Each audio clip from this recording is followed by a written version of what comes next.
সরকারি কর্মচারীদের পোয়া 12, 45 দিনের মধ্যে আসছে সপ্তম পে কমিশন, আশায় সকলে। পদ্ম ফুটেছে পশ্চিমবঙ্গে, তৃণমূল সরকারকে সরিয়ে 2/3 আসন নিয়ে ক্ষমতায় বিজেপি। বিধানসভা নির্বাচনের আগে বাংলায় দাঁড়িয়ে বড় ঘোষণা করেছিলেন কেন্দ্রীয় স্বরাষ্ট্রমন্ত্রী অমিত শাহ।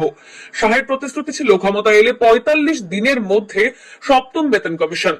এবার কি তাহলে কপাল খুলছে বাংলার সরকারি কর্মীদের? 1.5 মাস সপ্তম পে কমিশন। গত ফেব্রুয়ারি মাসে রাজ্য বাজেটে সপ্তম বেতন কমিশনের ঘোষণা করা হয়েছিল তৃণমূল সরকারের তরফে, তবে সেই সংক্রান্ত কোনো সরকারি নির্দেশিকা এখনো সামনে আসেনি। এদিকে বিজেপির প্রতিশ্রুতি ছিল ক্ষমতায় এলে রাজ্য সরকারি কর্মচারীদের জন্য ডিএ সুনিশ্চিত করা হবে।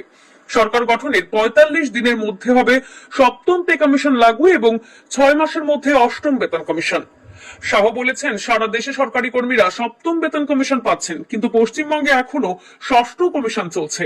এবার যখন বিজেপি সরকার গঠন করতে চলেছে, সরকারি কর্মচারীদের অপেক্ষা কমতে চলেছে বলে মনে করা হচ্ছে। বহুদিনের বঞ্চনার অবসান ঘটিয়ে আলো দেখার আশায় সরকারি কর্মীরা।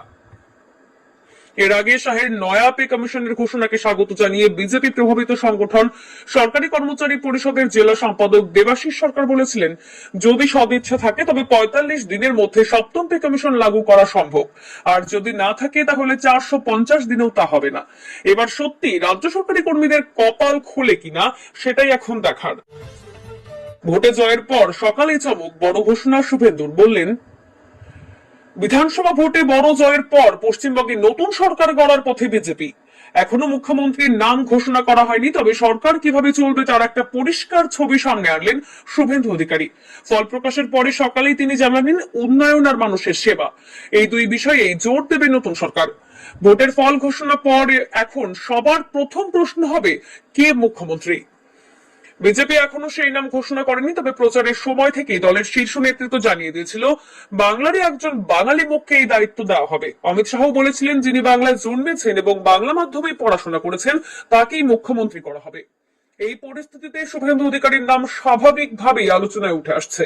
তিনি টানা দুবার মমতা বন্দ্যোপাধ্যায়কে হারিয়ে নিজের গুরুত্ব আরো বাড়িয়েছেন। প্রচারের সময় অমিত শাহ তার পাশে ছিলেন এবং দলের ভেতরে তার গুরুত্ব স্পষ্ট হয়েছে। তবে শুধু শুভেন্দুই নন, রাজ্য সভাপতি শ্রমিক ভট্টাচার্যের নামও আলোচনায় আসে। পাশাপাশি উত্তরবঙ্গ থেকেও কোনো মুখকে সামনে আনার সম্ভাবনা নিয়ে আলোচনা চলছে, কারণ সেই অঞ্চলে বিজেপি বাড়তি জোর দিয়েছিল। বিজেপির লক্ষ্য নিয়ে স্পষ্ট বার্তা শুভেন্দুর। এরই মধ্যে মঙ্গলবার সকালে সোশ্যাল মিডিয়ায় শুভেন্দু একটি পোস্ট করেন, যেখানে বলেন, বিজেপির লক্ষ্য হলো सारे सवालों के जवाब मिलेंगे सिर्फ पॉकेट एफएम पर। आज ही डाउनलोड करें और फ्री में सुनना शुरू करें। देश का सबसे धमाकेदार शो